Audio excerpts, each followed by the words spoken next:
전국에 계신 에듀윌 수험생 여러분들 또 왔습니다. 한국사를 맛있게 만들어주는 은쌤이 또 왔습니다. 여러분들, 제가 여러분들을 위해 또 준비한 게 있습니다. 바로 뭐냐면 여러분들의 멘탈을 박살냈던, 뒤흔들어 버렸던 역대급 고난이도 문제풀이입니다. 뭐냐면요, 최근에 치러진 52회부터 해서 총 10회분, 10회분의 문제 중에 여러분들이 가장 어려워했던 거, 해설 강의 때 댓글이 가장 많이 달리는 문제 빅5, 회차별로 5문제를 뽑았습니다. 제가 그거를 풀어드릴 거고요. 그냥 풀어드리는 건 사실 의미가 없잖아요. 제가 하나하나 풀어드리면서 요거는 이렇게 접근해서 어떻게 보면 풀이법, 소거법을 좀 알려드릴게요. 시험 치면서 여러분들이 어려운 문제가 나왔다고 멘탈 붕괴될 필요가 없습니다. 그동안 배운 것 바탕으로, 저의 수업을 들은 걸 바탕으로 하나하나씩 선지를 제거해 나가면 다 정답으로 찾을 수가 있고 정답으로 갈 수가 있습니다. 자, 그러면 이제 본격적으로 한번 시작을 할 거고요. 52회부터 그렇습니다. 여러분들을 또 위해서 그냥 갈 수는 없죠. 양반이 되어서 은양반이 한번 52회부터 풀어드리겠습니다.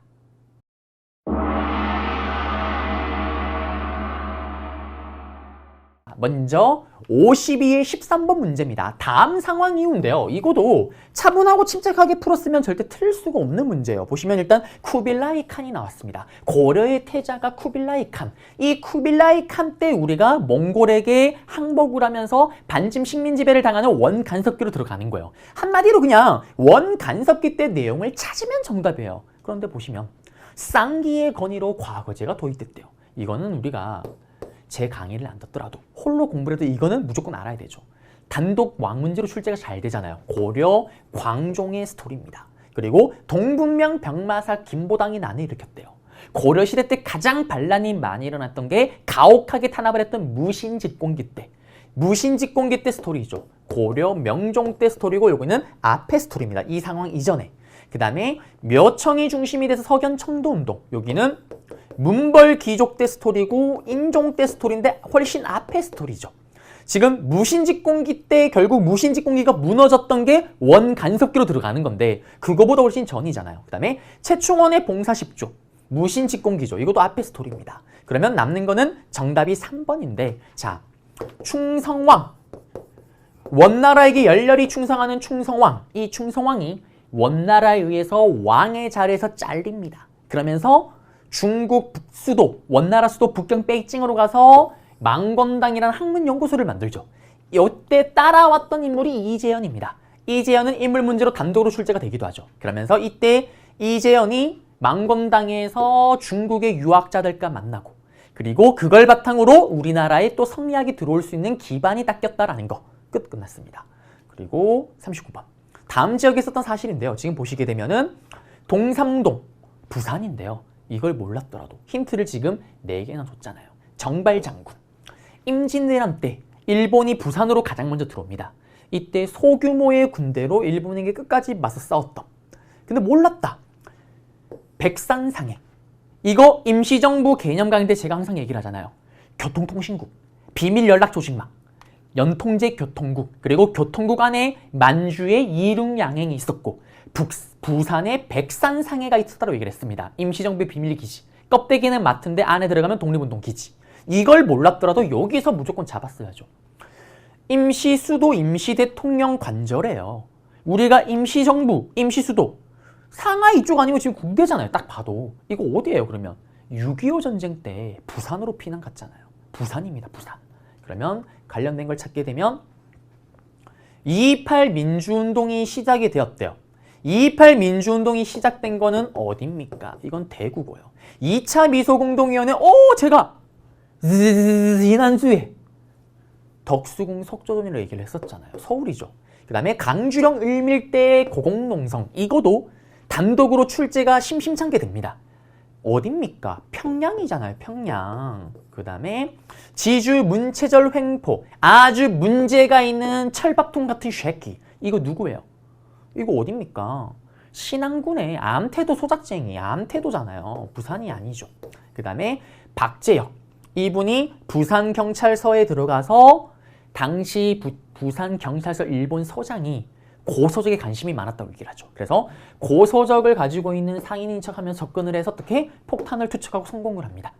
그 스토리 정답은 4번인데 이걸 몰랐더라도 박재혁이라는 의열단 단원이 부산을 몰랐더라도 이런 것들은 과거의 선지로 다 한 번씩 등장을 했던 거예요. 그래서 하나 둘씩 제거를 했더라면 정답 4번으로 갈 수가 있었다라는 거. 그래서 요거 하나 잡아드렸고요. 그리고 41번입니다. 다음 강령을 발표한 단체인데 이것도 정말 더럽고 치사하게 나왔어요. 바로 근우회입니다. 1927년도에 사회주의 계열의 단체와 민족주의 계열의 단체, 우리 서로 싸우지 말고 둘이 같이 힘을 모아서 일본 쪽발이 저 새끼들과 한번 맞서 싸워보자 라면서 만들어진 좌우 합작단체가 바로 신간회였습니다. 남자들이 저렇게 하나가 되는데 우리 여자들도 하나가 되자라면서 여성운동계의 사회주의 계열과 민족주의 계열이 하나가 돼서 만들어진 게 바로 근우회죠. 그리고 이 근우회가 1929년에 구체적인 행동 강령을 발표를 한데 그게 바로 이 내용입니다. 이 내용이에요. 그래서 근우회로 알고 푸셔야 됐던 건데 자 보시게 되면 3.1운동 1919년 이때 일단은 만들어지지도 않았고요. 상하이에서 대동단결 선언을 발표했다? 이건 국내잖아요. 관련이 없고 그 다음에 이것도 연도도 3.1운동 시기입니다. 1919년 그 해예요. 그 다음에 여성교육을 위해 이하학당 이거 훨씬 전의 스토리고 그 다음에 유일한 미끼 오답은 최초의 여성권리 선언문이 여권통문인데 이 여권통문은 이렇게 디테일하고 구체적인 행동 강령을 발표하지는 못합니다. 그래서 근우회인데 근우회는 정답은 5번이죠. 민족주의 계열과 사회주의 계열의 여성들이 연합을 하였다. 그래서 정답은 5번이고요. 그 다음에 43번입니다. 다음 검색창에 들어갈 인물의 활동인데요. 사실은 제가 인물 특강도 사실 준비를 좀 하고 있긴 한데요. 인물 특강이 참 어려워요. 왜 그러냐면 매 회차마다 새로운 독립운동가들이 등장을 합니다. 그래서 이게 참 찍기가 힘들긴 한데요. 자 어쨌든 그래도 하나 둘씩 소거법을 통해서 풀 수가 있게끔 보통 출제가 돼요. 제가 계속 기출문제를 풀어드릴 건데 그중에 항상 오답률 빅5에 들어가는 문제 중에 인물 문제가 들어가는 경우가 정말 많습니다. 근데 차분하고 침착하게 접근을 하면 돼요. 무슨 말이냐 볼게요. 자, 대한제국 무관 출신이고 신민회 등에서 안창호 선생님과 함께 활동을 하다가 일제에게 체포됩니다. 특히 배고인 사건, 신민회가 해산을 당하는 거기에 같이 연루되기도 하죠. 그리고 이후에 만주와 연해주로 가셔서 또 민족운동을 전개하고요. 우리나라 최초의 사회주의 한인 중심이 되었던 정당이었던 한인사회당을 창당하고요. 그리고 임시정부에 합류를 하십니다. 그리고 임시정부에서 국무총리를 역임하시다가 나라가 해방되기 5년 전 1935년도에 생애를 마감하시는데 이분은 바로 이동희인데요. 그러면 이동희와 관련된 걸 찾게 되면 일단은 보세요. 정답은 1번이에요. 대한강복군 정부가 어디냐면 연해주 블라디보스토크에 만들어진 단체인데 이걸 몰랐더라도 보세요. 예난에서 조선독립동맹을 결성했대요.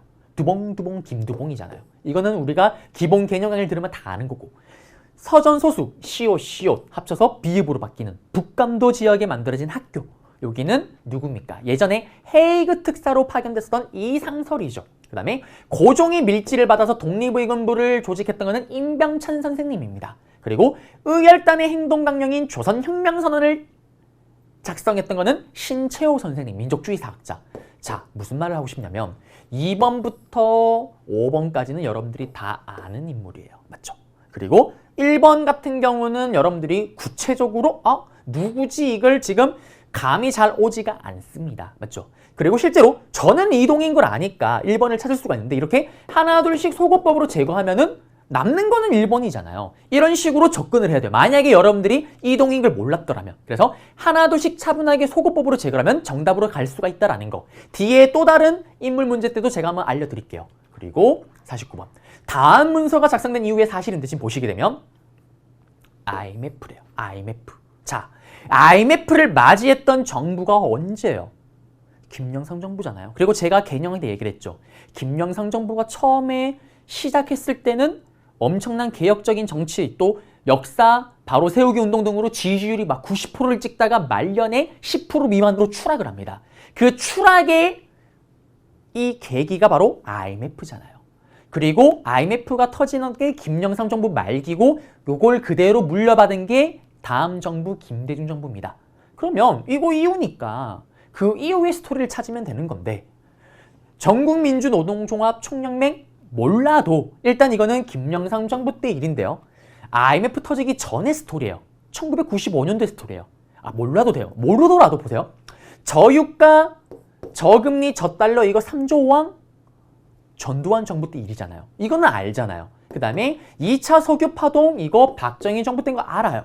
긴급명령으로 금융실명제 김영삼 정부인 건 아는데 이거는 끝무렵이 아니라 초기 정부 출범하고 나서 나오는 거죠. 앞에 스토리예요. 그럼 남는 거 5번이죠. 노사정위원회. 자, 이거는 김대중 정부 때 출범합니다. 김대중 정부가 IMF를 수습하기 위해서 노동자와 사업가와 정부가 힘을 모아서 한번 의견을 조합하고 그 다음에 이 위기를 한번 극복해보자라고 만든 거. 이유잖아요. 정답은 5번입니다. 그래서 여러분들은 찾을 수가 있었다라는 거고요. 자, 그러면 여기까지 해서 일단 52의 빅5 문제 한번 풀어드렸습니다.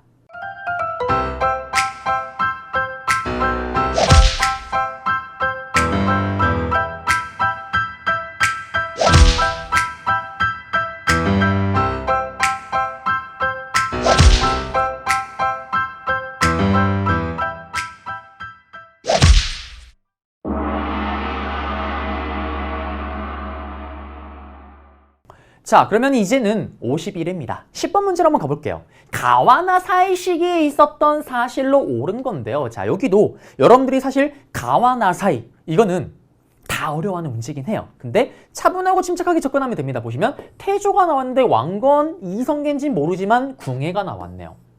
태조 왕건이죠. 그러면 태조 왕건이 궁예를 몰아내고 왕위에 오르고 그리고 고려를 오픈했던 그 시기입니다. 그리고 여기 보시면 견훤이 막내 아들을 비롯해서 어떻게 입졸럼 도망갔대요. 왕건에게로 합류를 합니다. 요거는 자기 아들에게 감금을 당하자 견훤이 분노 폭발 그러면서 도망쳐서 왕건에게 항복을 했던 거죠. 그러면서 이거는 이제 끝무렵으로 갑니다. 거의 고려가 삼국 통일하기 직전 상황인 거잖아요. 그러면 여기 사이에 들어가는 걸 묻고 있는 건데 보세요. 견훤이 후백제를 건국했대요. 제가 개인 강의 때 얘기를 했잖아요. 후백제랑 후고구려랑 건국 연도가 1년밖에 차이가 안 나요. 후백제가 900년, 그리고 후고구려가 901년입니다. 그러니까 지금 태조 왕건이 고려를 건국한 게 지금 이게 가와 나 사이 들어갈 수가 없잖아. 이건 오답이고. 김흔돌, 이것도 아셔야죠. 돌돌돌돌 돌대가리 아저씨. 반란 일으킵니다. 누구? 신라의 뉴스페퍼 킹왕 신문왕 때. 틀렸죠. 보고 두 번 보고 짱 보고 왔지. 지금 이거는 청해진 설치하는 건데 신라 하드인데 이거는 가 전의 스토리고요. 그 다음에 심순경의 공산전투. 자, 이 공산전투가 저의 고향인 대구 팔공산에 있었던 전투잖아요. 이때 왕건이 견훤에게 죽임을 당할 뻔하죠. 겨우 살아납니다. 그럼 여기 사이 들어가는 거 맞잖아요. 맞잖아요. 그래서 정답 4번이고 신검이 1, 2천에서 이 신검에 의해서 견훤이 감금을 당하고 분노 폭발해서 나가서 태조 왕건에게 합류를 하잖아요. 그리고 이 신검이 결국 1, 2천에서 고려군에게 패하면서 이후에 결국 멸망의 길로 가는 거잖아요. 그럼 이거는 나 이후죠. 그래서 지금 여러분들이 고민할 거는 1번, 4번, 5분 정의 고민을 했어야 되는데 1번은 당연히 앞에 스토리고 그리고 이 전투는 제가 기본 개념 강좌나 여러 가지 강의를 할 때 여기는 시간 순서 흐름을 가지고 장난질을 친다라고 얘기를 했어요. 그래서 순서 흐름만 잡았더라면 풀 수 있는 문제였고 소거법으로도 차분하게 4번을 찾을 수가 있었다라는 거. 그리고 정답은 4번. 23번입니다. 자, 다음 가상 뉴스인데 보세요. 제가 강좌 때 심화는 항상 임진왜란을 순서 흐름을 가지고 장난질을 친다라고 얘기를 했어요. 근데 여러분들이 순서 흐름을 잘 잡지 못하면 당연히 틀릴 수밖에 없긴 한 거였긴 한데 문제는 여태까지 임진왜란 흐름을 물어보는 문제 중에서는 쉽게 출제가 된 편이에요. 보세요. 명나라가 연합을 해서 평양성을 탈환을 했대요. 우리는 전쟁 시작과 동시에 조총이 없잖아요. 일본에게 탈탈탈탈 털립니다. 시작과 동시에 한 달여 만에 서울을 뺏기고 어떻게 우리는 90여일 만에 평양 털리고요. 그 다음에 선조가 의주로 피난가고 난리가 나는데 전세를 뒤집는 세 가지가 뭡니까? 전국 각지의 의병의 맹활약, 그리고 이순신 장군님의 맹활약, 그리고 우리 형 명나라의 참전으로 전세를 뒤집잖아요. 그러면 이거 이후의 스토리인데 전세를 뒤집은 이유 보세요. 이순신 장군님이 명량에서 대승을 거두었다? 이거 우리 영화로도 개봉했었던 거잖아요. 명량. 자, 명량과 노량해전은 휴전협정이 결렬되면서 다시 전쟁이 벌어졌던 정유재란 때 스토리입니다. 지금 평양성을 탈환하고 이렇게 전세를 뒤집으면서 휴전협정에 들어가는 거 아니에요. 그러니까 이건 지금 1번은 바로 정답이죠. 이후의 스토리가 맞습니다. 그런데 이걸 몰랐더라도 보세요. 채무선 외구격퇴 고려말, 김종서 4군 육진 세종대왕, 배중선 삼별추 이거 몽골과의 항쟁 고려시대잖아요. 근데 유일하게 오답으로 들어갈 수 있는 게 신립이 탐금대에서 배수의 진인데 이거는 충주에서 초창기 때 모습이에요. 조총에 의해서 너무 허망하게 무너지니까 신립 장군이 배수, 내 등 뒤에 물수, 내 뒤에 물을 끼고 어떻게 항전을 합니다. 그러면 뒤에 물이 있기 때문에 도망가지를 못하잖아요. 도망가도 어차피 물이니까. 결사항전이면 항전을 펼치지만 전멸을 당하죠. 그 스토리건 임진왜란 초기 때 모습이에요. 그래서 이건 오답이고 정답은 1번이고 특히 3번 같은 경우는 개념 강의를 시작할 때 제가 순서 흐름 잡을 때 초창기라고 꼭 언급을 하는 부분이기도 하죠. 그래서 정답은 1번이다라는 거고 네, 30번입니다. 가나 조약인데 보세요. 미국과 조선이래요. 뭐예요 이거는? 조미수 통상조약. 그 다음에 보시면 여기는 결정적으로 1개월 전에 일본 영상왕에게 뭘? 쌀 가져가지 마. 방공령 조항이 있었던 조일통상장정입니다. 그러면 지금 조미수호 통상조약과 조일통상장정에 대한 설명을 찾고 있는 건데 우리는 최혜국 대우조약을 처음으로 포함했던 게 미국과 체결했던 조미수호 통상조약이잖아요. 맞는 내용이고 갑신정변의 영향 미국과 관련 없습니다. 이거는. 그 다음에 방공령 시행 규정. 지금 이거 지방간에게 쌀 술취 금지하는 이게 지금 방공령 규정이잖아요. 그러니까 이거 맞는 내용이죠. 제정고문 기억나십니까? 일본이 제정고문을 파견했던 건 언제입니까? 1차 한일 협약 때잖아요. 이런 매기 같은 매가타, 제정고문의 매가타, 외교고문의 친일적인 미국인 스티븐슨 이후의 일이죠. 이거랑 관련 없죠. 그래서 정답은 기역, 디귿 2번이고 이거는 사실 여러분들이 틀렸더라면 이 조항을 몰라서 그런 거지 이 조항이 뭔지를 알았을 때는 여기서는 절대 헷갈려서는 안 되는 거예요. 왜? 그 조약 강의를 하거나 교재를 보시게 되면 기본적으로 가장 핵심 개념으로 들어가 있는 내용들이잖아요. 그래서 정답은 2번이다라는 거. 그래서 아마 이게 어려웠던 거는 이 내용을 이해를 못해서 그런 건데 이건 미국이니까 당연히 조미소 통상조약이고요. 그 다음에 여기 밑에 보면 방공령 내용이 나왔잖아요. 모를까봐 심지어 문제도 방공령 찾았으면 됐습니다. 이렇게 나온 거예요. 끝났고 그 다음 37번입니다. 가지역인데 제가 일제식민지 부분을 가시게 되면 지역사 문제가 한 번씩 나온다고 얘기를 했잖아요. 북간도 지역 설명 막 주고 다음 지역에 있었던 거 찾으라고 하는 거. 서간도 지역 연해주 블라디보스토크 상하이 일본 그리고 미국이잖아요. 지금 여기 보시면 사탕수수 농장. 자 여러분들 잘 생각을 해봐요. 배를 타고 먼 길을 가요. 배를 타고 인천에서 제물포에서 배를 타고 건너가는데 자 사탕수수 농장 중국에 농장이 있어요? 연해주 블라디보스토크? 미국입니다. 미국 멕시코 그 일대를 간 거예요. 그러면 거기 지역을 물어보고 있는 건데 자 보세요. 일단 이랑이 탄 마차의 폭탄 이거 누구예요? 이봉창 의사잖아요. 한인의 국단에 도쿄죠. 도쿄에 농장이 있어요. 그 다음에 한일 자치단체인 권업회 열심히 일하는 거 다른 나라 왔으니까 열심히 일해야죠. 연해주 블라디보스토크에 만들어진 건데 관련 없고 서전 소속 시옷 서간도에서 북간도로 바뀌는 북간도 지역에 그 다음에 신흥강수소 시옷 신민회가 서간도 지역에 만든 학교 그 다음에 대조선국민군단 자 이거는 바로 하와이에 만들어진 거죠. 미국입니다. 그래서 정답은 5번이고 이거는 교재에서도 1910년대 독립운동을 보시게 되면은 시기별로 지역별로 다 분류를 해놨어요. 그리고 저도 강의를 할 때 이렇게 출제가 된다고 언급을 했었고요. 그래서 여기 부분은 이렇게 푸시면 되는 거고 그 다음에 5번이고요. 43번입니다. 제가 볼 때는 이게 정말 어려웠던 문제예요. 항상 그렇지만 독립운동가 문제가 나올 때 여러분들이 많이 어려워합니다. 왜냐면 매 회차마다 새로운 인물을 뽑아서 자꾸 출제를 해요. 다시 한번 반복되는 경우 잘 없는데 그 대신에 접근법은 제가 52회에도 얘기를 했지만 항상 나오는 분들을 하나하나씩 소거를 해서 들어가야 되는 거예요. 자 그럼 먼저 가볼게요. 일단 여기서 언급하시는 분은 누구냐면 우리에게 저항시인으로 유명한 이육사입니다. 본명이 이원록이고요. 이 이육 선생님은 조선은행 대구지점 폭파 사건이 연루되기도 하고요. 사실 이분이 의열단에 가입을 해서 활동하기도 하세요. 그리고 이때 폭파 사건에 연루돼서 옥고를 치르잖아요. 이때 수임번호, 우리 재수번호라고 얘기를 하죠. 이때 받은 재수번호가 264번인 거예요. 그래서 이육사라는 이름을 이렇게 따온 거예요. 원래 본명이 이원록인데.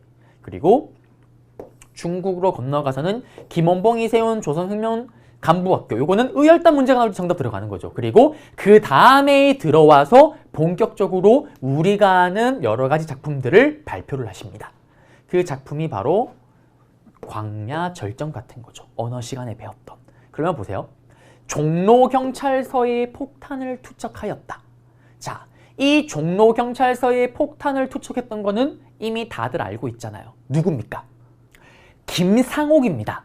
그리고 친일파 이완용을 습격해서 중상을 입혔대요. 이거는 나라를 뺏기기 전 1909년에 이재명이고요. 아리랑 나온규죠. 그 다음에 조선국혼, 홈. 우리가 정신을 잘 가지고 있으면 독립할 수 있다. 우리나라의 아픈 역사를 쓰신 박은식 선생님. 그러면 지금 사실 여기 1번, 3번, 4번, 5번은 완벽하게 누군지를 알 수가 있는 거였잖아요. 맞죠? 그래서 요거 하나씩 제거하고 그 다음에 여기 인물이 지금 앞에 보시면은 지금 여기 인물들이 이렇게 활동했는 거와 여기를 연결시키는 건 쉽지가 않아요. 왜냐면 이재명 의사는 이때 돌아가셨고요.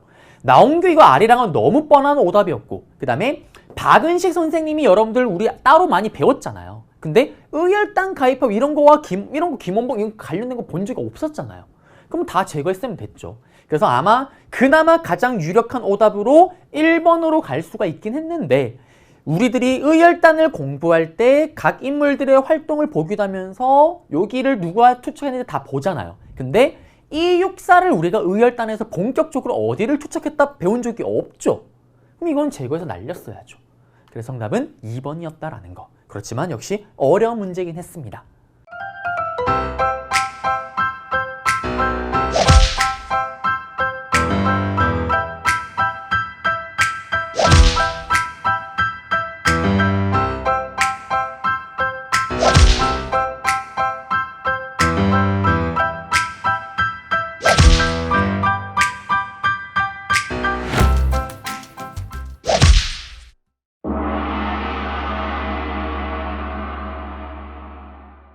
자, 이번에는 50회입니다.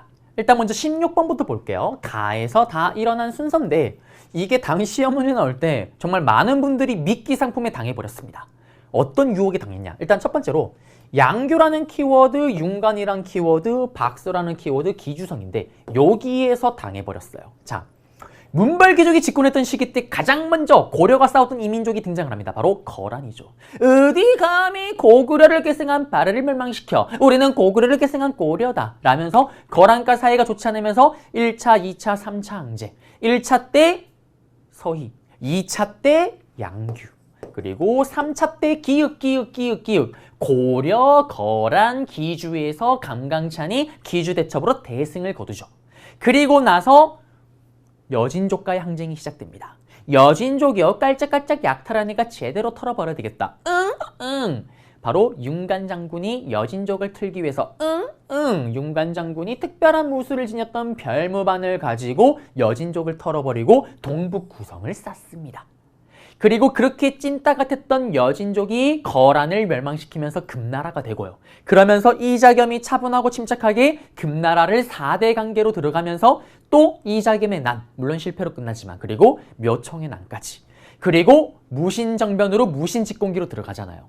그리고 세계 정복을 꿈꿨던 몽골이 고려를 쳐들어옵니다. 1차 침입 때 이때 몽골에게 맞서 싸웠던 몽골을 빡치게 만들었던 박서 장군은 몽골 1차 때죠. 거란 3차가 아닌 거예요. 그래서 많은 분들이 그냥 기주성 나오자마자 그냥 여기가 1번, 여기가 2번, 여기가 3번 이렇게 해서 풀어버린 거예요. 그러면 싹 다 틀려버렸습니다. 순서대로 가면 가나다가 맞는 거죠. 그래서 정답은 1번이었다라는 거. 그래서 여기 이 키워드에 잡아야 됩니다. 그 쉽게 말하면 이 기주성이 어떻게 보면은 오랑캐가 쳐들어오면 고려로 들어오는 길목이 있었다라는 거죠. 그만큼 요충지였다라는 거. 그리고 39번입니다. 또 나왔어요. 또 인물 문제입니다. 국회의사당 중앙홀에 있는 이동영 선생님입니다. 그래요. 자, 이동영 선생님인데 이분은 신민회를 조직했었고요. 국권피탈 후에는 신민회가 서간도로 넘어가잖아요. 그러면서 신민회가 주도해서 만든 게 경학사 그리고 신흥 강수소인데 이동영 선생님이 어떻게 보면 김구 선생님의 든든한 후원자였습니다. 임시정부에서 김구 선생님이 본인이 원하는 정책들이라는 걸 펼칠 수 있도록 뒤에서 지지해주고 후원을 했던 게 이동영 선생님이에요. 그리고 김구 선생님과 이동영 선생님은 세상이 떠나기 생애를 마감하시기 전까지 끝까지 함께 하십니다. 물론 슬프게도 광복을 보지는 못하시지만요. 그래서 이동영 선생님과 관련된 걸 찾게 되면 정답은 1번이죠. 임시정부의 임시의정원의 초대의장을 맡았습니다. 그래서 여기에 국회의사당 중앙홀의 흉상으로 이렇게 우리가 의미를 가지고 기리고 있는 거고요. 그러면 정답은 1번인데 보세요. 인물 문제가 나오면 이제 좀 약간 감이 오실 거예요. 좀 모르겠다. 그러면은 항상 오답선지에 누구라도 알 수 있는 인물들이 들어가는 거예요. 보시면 고종의 밀지를 받아 독립의군부 임병찬, 한국 독립운동 지열사 아픈 역사를 쓰신 분 박은식 선생님. 그리고 박은식 선생님은 임시정부와 관련이 있긴 한데 보시면 2대 대통령이었잖아요. 그런 내용이 들어갔겠죠. 그 다음에 조선건국동맹, 이거는 여운령 선생님이죠. 그 다음에 만국평화의 특사로 파견했던 거 이 트리오, 이상설, 이위종, 이준. 정답은 1번입니다. 그리고 46, 47번인데요. 보세요. 이거는 둘 다 이승만 정부 때 본인의 독재 또는 본인의 권력을 계속 유지하기 위해서 헌법을 뜯어고치는 내용이 들어갑니다. 어떻게 보면 여기 보시면요. 지금 입법권 국회가 나오고 지금 보시면은 각각 국민이 직접 선거한다. 대통령을 국회의원들이 뽑는 것만으로는 당선의 확률이 떨어지니까 헌법을 어떻게 뜯어고칩니까? 대통령 직선제. 국민들이 직접 뽑는 거로 바꿔버렸던 6.25 전쟁 도중에 임시 수도였던 부산에서 헌법을 뜯어고치는 바로 자기한테 필요한 것만 쇽쇽 뽑았다라는 발췌 개헌이죠. 그 다음에 여기 보시면요. 자, 그리고 결국 대통령 직선제로 바꾼 후에 당선이 됩니다. 2대 대통령으로. 그리고 3대 대통령 선거를 나가고 싶은데 문제는 우리나라 헌법상 대통령은 맥시멈 2번밖에 못했던 겁니다. 당시에. 그러면 또 나가고 싶어. 헌법을 뜯어 고쳐야죠. 그게 뭐냐면 여기 나오는 4.4.5입 개헌입니다.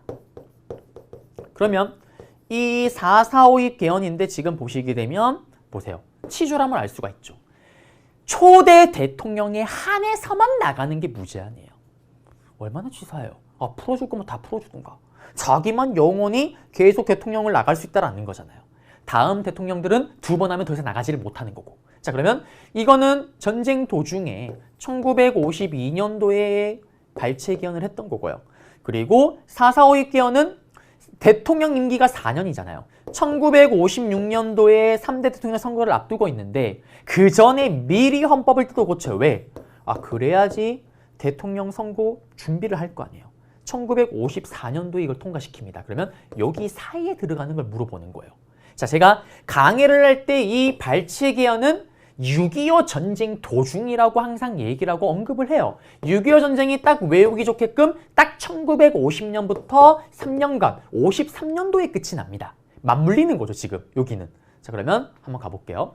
일단 가나 헌법인데요. 재헌국회, 이거는 헌법을 제정한 국회인데 지금 이거는 이승만 정부에서 주도를 해서 하는 거고 재헌국회랑 제정됐던 거는 관련이 없는 내용이고요. 그 다음에 기립표결, 이거죠. 이때 6.25 전쟁 도중이잖아요. 친하는 국민 여러분들, 지금 전쟁 도중에 우리가 중요한 헌법을 뜯어고치러 갑니다. 근데 이거를 반대하는 사람이 있습니다. 반대하는 사람은 북한으로부터 돈을 받아먹은 프락치입니다. 라면서 어떻게? 투표를 기립표결. 찬성하는 사람 일어나세요. 이런 식으로 기립표결을 합니다. 몰래 가서 무기명으로 이렇게 투표를 하는 게 아니라. 그러면서 만약에 반대를 한다. 저놈은 북한으로부터 돈을 받아먹은 프락치다. 끌려가는 거예요. 그러면서 통과를 시켰던 거죠. 국회의원의 3분의 1을 자기가 추천하고 자기가 안 치는 거. 이거는 박정희 정부 때고. 간접 선거 이거 관련 없고요. 이미 이때는 직선제고요. 호언동쟁 이런 건 몰라도 되는 거고. 그 정답은 2번이죠. 2번이고요. 그 다음에 보세요. 여기가 사실은 가장 어려웠던 문제예요. 가나 사이식인데 보세요. 중화인민공화국과 국교를 수립하였다. 노라고 했던 정부, 노태우 정부 때 노라고 했던 나라 누구? 북한과 UN 동시가입, 노라고 했던 나라 누구? 중국과 소련과 국교를 수립합니다. OECD 가입, IMF 1+1 이거는 김영삼 정부 때 훨씬 이후죠. 베트남 파병 경제개발 자금을 얻기 위한 박정희 정부 때. 그 다음에 이 둘 중 하나예요. 보세요. 6.25 전쟁에 협정이 조인되었다. 전쟁 아까 얘기했잖아요. 53년도에 끝나잖아요. 근데 지금 앞에 52년에서 54년도 스토리잖아요. 여기 사이 들어가면 맞잖아요. 정답은 4번입니다. 그런데 여기 미끼 상품이에요. 보시면 미국과 한미 상호 방위 원조 협정인데 한미 상호 방위 조약으로 우리가 많이 봤죠. 6.25 전쟁이 끝나면서 미국이 우리를 지켜주겠다라는 조약입니다. 전쟁 끝나고 체결되는 건데 그 앞에 원조 협정 같은 경우는 뭐냐면 6.25 전쟁이 1950년 6월 25일인데 그 해 1950년 1월 달에 이 원조 협정이 체결돼요. 지원해 주는 게. 근데 전쟁이 바로 몇 달 후에 터지면서 이 내용들이 제대로 이루어지지를 못했던 거죠. 그리고 전쟁 끝나고 우리가 잘 아는 한미상호 방위조약으로 들어가는 겁니다. 말장난을 친 거예요. 원조 협정, 방위조약 완전 다른 용어입니다. 그래서 요거를 제꼈어야 됐죠. 근데 이게 애매했더라도 이거는 완전히 아는 내용이잖아요. 6.25 전쟁이 3년간 치러졌다는 거. 그래서 이런 식으로 접근해서 푸셔야 됐다라는 거. 물론 어렵긴 했습니다. 그리고 이제 50번 문제입니다. 다음 기사 사건이 일어난 정부 시기의 통일정책인데요. 여기는 광주 대단지 주민 5만 명이 대규모 시위를 했대요. 여기가 1971년도에 바로 박정희 정부 때 있었던 사건입니다. 그리고 여기는 여러분들 에듀윌 교재에서 언급이 되는 부분이기도 하죠. 그리고 종종 심심찮게 한 번씩 정말 간혹 출제가 되는 선지거나 아니면은 이렇게 등장하는 제시문으로 등장하는 거기도 해요. 사건이. 자, 이거는 어떤 사건이냐면 1960년대 후반에 서울 안에서 판잣집을 짓고 사시는 분들, 이분들을 정부 차원에서 강제 이주는 아니지만 어쨌든 조건 여러 가지 환경을 만들어주고 이주를 시키려고 했던 거예요. 그 이주를 하려고 했던 곳이 경기도 광주시고 지금의 성남입니다. 그런데 이주를 했어요. 이주를 했는데 준비가 뭐 하나도 안 돼 있는 거예요. 사람이 살 수 있는 이런 환경 여건들이 제대로 조성이 되지 않은 상태에서 이주를 시킨 거예요. 그러면서 들고 일어납니다. 그 스토리인데 그러면 결국 이거는 그냥 요 내용의 디테일한 내용을 물어보는 게 아니라 박정희 정부 때 있었던 사건이고 박정희 정부의 통일정책을 물어보고 있는 거죠. 그러면 정답은 남북조절위원회. 이거도 선지가 좀 어렵긴 했어요. 기억나십니까? 박정희 정부 때 우리나라 처음으로 남한과 북한에서 갑자기 긴급 공동 발표 성명을 합니다. 친한 국민 여러분들, 남한과 북한에서 통일을 위해서 그렇게 세 가지 원칙에 합의를 했습니다. 처음으로 원칙에 합의를 하다 보니까 어떻게 서로 간에 차이점을 조절해 나가야 되겠죠. 그때 만든 게 7.4 남북공동성명의 결과 만들어진 게 남북조절위원회잖아요. 박정희 정부 때 스토리고 7.4 남북공동성명이 단독으로 출제가 될 때 이게 정답으로 들어가는 거잖아요.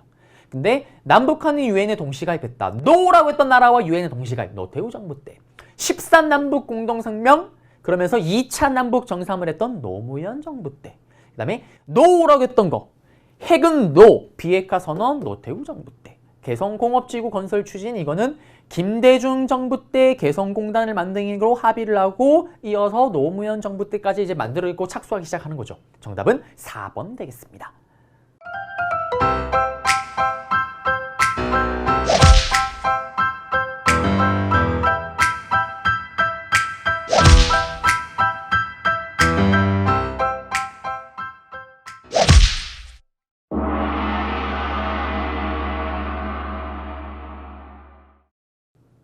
자, 이제는 49회입니다. 9번 문제인데요. 다음 검색창에 들어갈 왕의 재위기간인데 지금 보시면 원망스러운 점과 슬픈 노비가 반란을 일으켰어요. 그 다음에 족고적 붉은 바지를 입고 있었던 이거 누굽니까? 이거 사료 항상 나오잖아요. 누구 때? 진성왕 때. 진성여왕 때 스토리고 신라가 망하기 직전 신라 하대 때 스토리죠. 그러면 이때 내용을 찾으면 되는데 김흔도를 반란은 신라 정성기 때잖아요. 신문왕, 뉴스페이퍼 킹왕 때. 강조정변이고 고려시대고 거친왔지 거칠부 통일신라 전에 바로 누굽니까? 진흥왕 때 스토리고 복신가 독침 부여풍 이거 백제부흥 운동이잖아요. 난 정답 4번. 최치원이 진성여왕에게 시무십조를 건의한 거. 이거는 기본 개념이든 교재를 한 번만 보셨다면 이거는 맞춰야 되는 거예요. 이거는 어렵다라고 빅5에 들어가긴 했지만 사실은 냉정하게 봤을 때 그렇게 어려운 문제는 아닙니다. 왜냐면 여기 내용이 기출문제에서 사료도 정말 많이 나와요. 전부 다 진성여왕, 징성왕 때 샹샤랑 꾸랑으로 많이 등장을 합니다. 그리고 14번. 자, 보시면은 김보당. 정중부와 이방이 무신정변을 주도했던 인물들이잖아요. 그러면 이거는 지금 무신정변에 반대해서 문신 계열이었던 김보당이 들고 일어난 거예요. 지금 어쨌든 이거는 무신정변 거의 직후 모습이라고 보시면 되는 거고요. 그 다음에 만적이 노비를 일으켰대요. 자, 이거는 제가 개념 강의도 얘기를 하지만 만적이 누구 노비예요? 바로 무신 집권자였던 최충원의 노비입니다. 맞죠? 그러면 지금 무신 집권자들이 계속 바뀌어 나가잖아요. 맞죠? 정중부, 뭐 이방, 경대승, 이민 막 바뀌어 나가잖아요. 그리고 최충원까지 가는 건데 그러면 여기 사이의 스토리를 물어보고 있는 거예요. 여기 사이의 스토리를. 자, 여러분들이 보통 가나 사이 시기하면 여러분들이 가장 어렵다고 생각을 하시는데 이것도 차분하게 제거를 하면 되는 거예요. 보세요. 김헌창. 일단 이거는 고려시대 무신 집권기인 걸 대충 감으로 때렸으면 김헌창 이거는 신라 하대잖아요. 그 다음에 최우, 헷갈리면 안 되죠. 최충원의 아들이 최우인데 최충원이 지금 한창 활동하고 최충원 노비였던 만적 이 시기인데 최우가 나올 수가 없죠. 이건 이후의 일이잖아요. 그 다음에 이자겸, 척준경은 언제예요? 문벌귀족이 집권했던 시기잖아요. 지금 무신 집권인데 틀렸죠. 최충원이 봉사 10조. 최충원의 노비였던 만적이 지금 반란 일으켰잖아요. 이거 시기 맞잖아요. 맞물리잖아요. 김부식 이거 묘청 진압하러 갔던 거 문벌귀족이 집권했던 시기잖아요. 하나 둘씩 제거를 했으면 그냥 풀 수가 있습니다. 그러면 가 기준점 이게 대충 무신정변 1호구나 라는 것만 아시고 만적 아하 이거 최충원의 노비인 것만 아시면 소거법으로 그냥 풀렸던 거예요. 그리고 정답은 4번이고요. 그리고 21번. 자, 이거는 이순신 장군님에 대해서 물어봤습니다. 반짝반짝반짝 빛나는 옥. 이거는 이순신 장군님의 첫 번째 전투 승리예요. 해군으로, 수군으로. 그 다음에 하객진, 한산도 대첩. 그리고 여기 이후, 옥포해전 이후의 전투고요. 그 다음에 명량, 그 다음에 노량해전. 명량과 노량해전은 정유재랑 휴전협정이 결렬이 터지고 나서 그 다음에 싸웠던 전투입니다. 가장 마지막 전투예요. 명량 다음에 노량. 그러면서 끝이 나는 거잖아요. 그러면 순서로 가면 1, 2, 3이죠. 1, 2, 3. 가나다죠, 가나다. 그래서 정답은 1번이 되겠습니다.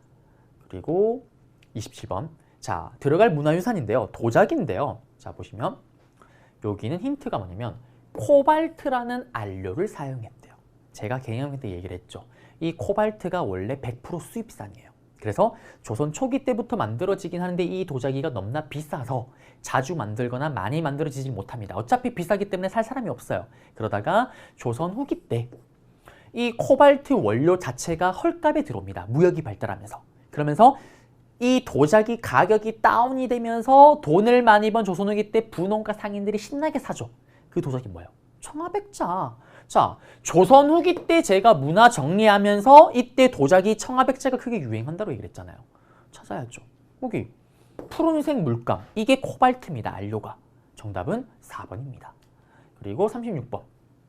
자, 서대문과 청량리. 이거 전차인데요. 제가 개념 강의 때 은하철도 999. 1899년에 제가 꼭 연도를 여태까지 외우라고 한 적은 없는데 그래도 1899년 정도는 알아달라고 얘기를 해요. 1899년에 우리나라 최초의 이렇게 전차가 만들어지고 1899년에 우리나라 최초의 철도 어디? 바로 경인선.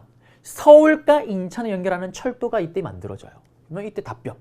이때 이 전차가 개통된 이후의 근대 문물인데 자 1899년인데 보세요.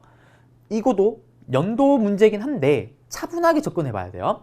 외우기도 좋게끔 제가 개념 강의 때 딱 1880년에 고종임금이 통화리라 뭐가 통하는데 서양의 문물이 통화리라는 통리기마문을 설치하고 개화정책을 전개한다라고 얘기를 했습니다. 그러면서 일본과 중국에 사절단을 보내고 그 사절단이 돌아와서 신문사였던 방문국을 만들면서 최초의 신문이었던 한성주보가 만들어져요. 정확한 연도를 몰라도 이거는 딱 1880년 초반의 스토리예요. 여기는 지금 99년이잖아요. 시기가 지금 거의 20년 차이가 납니다. 그 다음에 무기기기창. 청나라에서 보고 배워서 무기기구를 만드는 기기창을 설치를 했고, 유경공원은 이때 조선에서 만든 최초의 국가 공립 사립학교잖아요. 이것도 80년대 중반의 스토리예요. 90년대 스토리가 아닙니다. 근데 이걸 몰랐더라도 보세요. 1899년이고 좀 알긴 했어야 됐는데 1900년대 스토리가 있습니다. 제가 앞에 봤던 것처럼 우리나라 최초의 철도랑 연도를 몰라도 보세요. 연도를 몰라도 이 전차랑 이 우리나라 최초의 철도가 연도가 같다라고 얘기를 했어요. 강의 때도 그렇고. 그러면은 이 경부선은 경인선 다음에 만들어지는 철도잖아요. 우리나라 최초의 철도가 서울과 인천, 그 다음에 서울과 부산 경부선, 그 다음에 서울과 신의주를 연결하는 경의선이잖아요. 그러면 정답은 2번밖에 없잖아요. 그래서 정답은 2번이다라는 거고, 이런 식으로 접근을 할 수도 있었던 거고, 결국에는 경부선이 이걸 아셔야 돼요. 이거는 사실 냉정하게 여기 부분, 여기가 요거와 같다라는 걸 알았어야 되는 건데, 네. 그래서 이건 좀 어려운 문제긴 했지만 또 경부선이 기본적으로 러일 전쟁 때잖아요. 러일 전쟁 때 일본이 러시아와 싸우기 위해서 물자를 위로 올리기 위해서도 만든 거기도 하잖아요. 가장 늦잖아요, 시기가. 어쨌든 정답은 2번 되겠네요.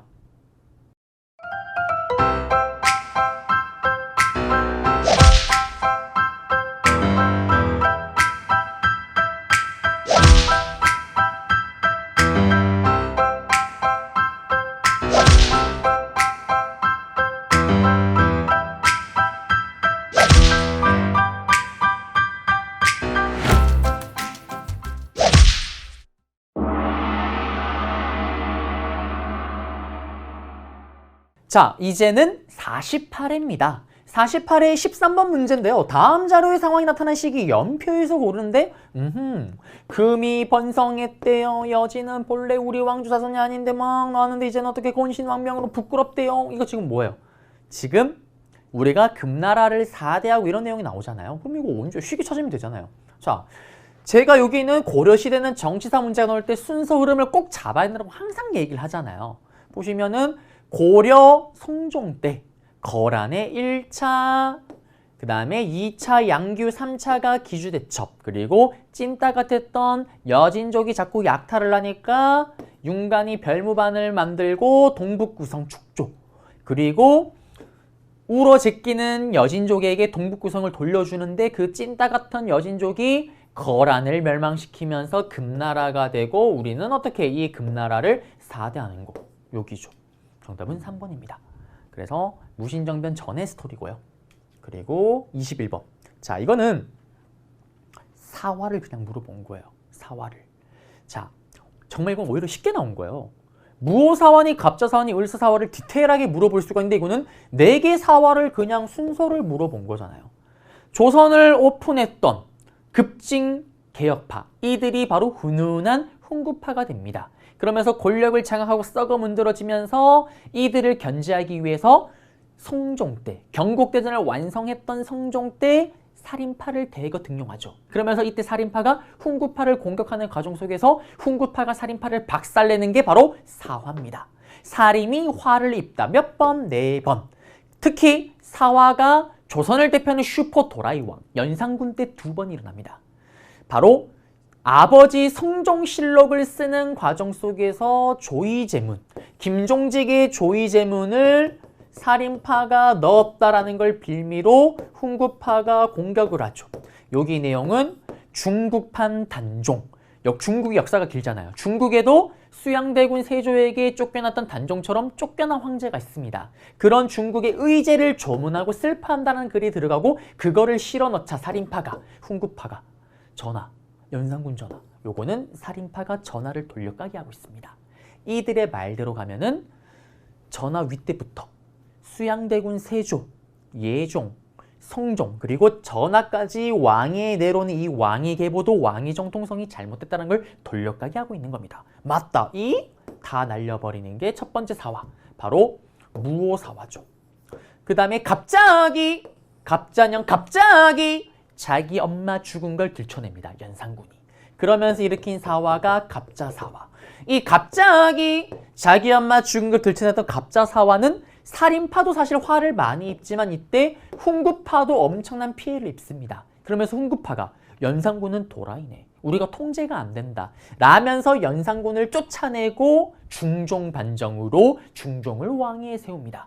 그러자 중종은 자기를 세운 훈구파, 당연히 그들을 무시할 수가 없잖아요. 훈구파 힘이 너무 강해지니까 그들을 견제하기 위해서 다시 살인파를 등용합니다. 이때 살인파의 대장을 데려오죠. 그가 바로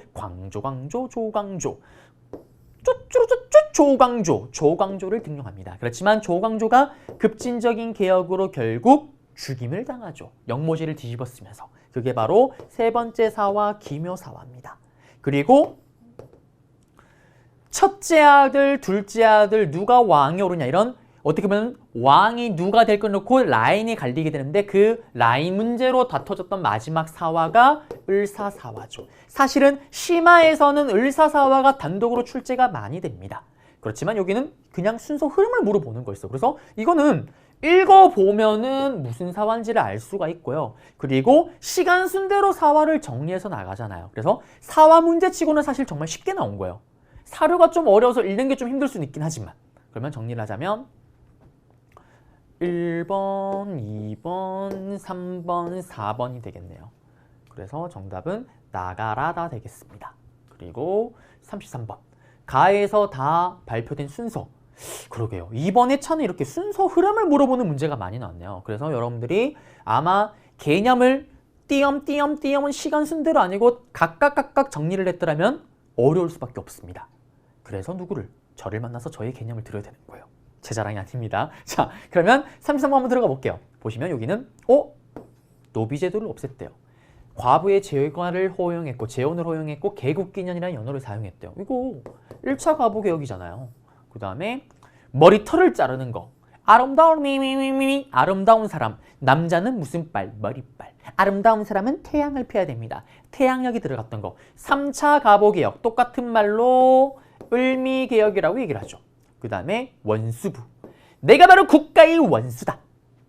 황제가 대한제국에 있는 모든 육해군을 통솔하는 그리고 황궁, 황제의 궁. 이거는 광무개혁 되겠네요. 가장 늦은 거잖아. 황제 즉위했는 거니까. 그러면 1번, 2번, 3번. 이것도 가나다가 되겠네요. 그리고 37번. 자, 가나 인물인데 지금 보시게 되면 미국 인물. 그 다음에 고종의 친서를 가지고 미국 정부로 전달함. 을사조약이 억울하다. 고종 황제는. 내가 도장을 찍은 게 아니다. 그 억울함을 알리기 위해서 먼저 친한적인 미국인 헐버트를 미국에 가서 예전에 조미수호 통상조약에 있었던 거중조정 조건을 내세워서 도와달라고 요청을 하는 거예요. 그 다음에 아일랜드 영국인 쇼. 자, 이 쇼는 바로 임시정부의 비밀 연락 조직망이었던 교통통신국. 만주에 있던 교통국이었던 이룽양행을 운영했던 분입니다. 이 이룽양행의 껍데기는 무역회사인데 안을 들여다보면 독립운동 비밀기지입니다.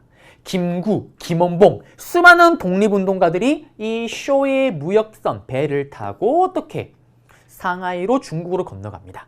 그러다가 나중에 일본에게 체포를 당하죠. 그러면 이 인물에 관한 내용인데, 자, 헐버트는 유경공원이 국가에서 만든 최초의 바로 근대식 공립학교입니다. 이때 원어민 교사를 초빙하는데 이때 원어민 교사 중에 한 분이 바로 헐버트였고요. 강혜원은 알렌이죠. 알렌. 그 다음에 이름명이 나왔잖아요. 정답은 기역디귿 2번이고요. 그 다음에 이화학당은 스크램턴이죠. 그래서 정답은 기역디귿 2번 되겠습니다. 그리고 46번. 자, 국민교육헌장 1주년이래요. 이거는 여러분들 한 번씩 선지로 등장해요. 그리고 교육 문제가 정말 가뭄에 콩나듯 출제가 됩니다. 정말 제가 볼 때는 정말 대표적인 치사 문제라고 생각을 하는데, 일단 국민교육 헌장 같은 경우는 박정희 정부다라는 것 정도는 아셔야지 풀 수가 있는 거였고요. 그리고 에듀윌 교재도 그렇고 한 번씩 언급을 하긴 하죠. 저도 마지막 강의 때 이거를 막 깊게 설명하지는 않습니다. 언급하는 정도로 넘어가는데 이걸 대놓고 물어본 거예요. 특히 사실 이거 박정희 정부는 아는 건데 박정희 정부의 일반적인 정책이 나왔으면 정말 쉬웠을 텐데 선지를 볼게요. 일단 국민학교에서 초등학교로 바뀐 거. 제가 국민학교 졸업생이에요. 마지막 끝입니다. 여기 바뀐 거. 이거 김영삼 정부 때예요. 역사 바로 세우기 운동 일환으로. 그 다음에 가외 전면 금지와 대학 졸업 정원제. 요거 전두환 정부 때입니다. 전두환 정부가 부당한, 어떻게 보면 5.18 광주 민주화 운동 이런 부당한 걸 바탕으로 권력에 잡은 걸 사람들이 생각하지 못하게끔 풀어주는 유화 정책의 일환이에요. 가외 전면 금지와 대학 졸업 정원제는 뭐냐면 더 많이 뽑는 거예요. 예를 들면 40명을 뽑아야 되는데 한 50명을 뽑는 거예요. 선생님 10명 어떻게 되는 거예요? 대신에 그 10명이 나중에 졸업을 못하는 거예요. 근데 일단 들어갈 때 많이 들어가는 기분이 좋잖아요. 풀어주는 거죠. 그 다음에 문맹국민 완전 퇴치 5개년을 수립해서 추진했대요. 요거는 문맹 퇴치잖아요. 엄청 앞부분일 거 아니에요. 이거는 이승만 정부 때고요. 그 다음에 미국에서 시행되고 있던 633, 지금 우리 633이잖아요. 초등학교 6년, 중학교, 고등학교 3년. 이거는 광복 직후입니다. 그 다음에 정답이 5번이에요. 중학교 입시 제도를 폐지하고 무시험 추천제를 실시하였다. 제가 볼 땐 정말 제가 제일 싫어하는 문제 유형 중에 하나입니다. 어쨌든 정답은 5번이었다라는 거.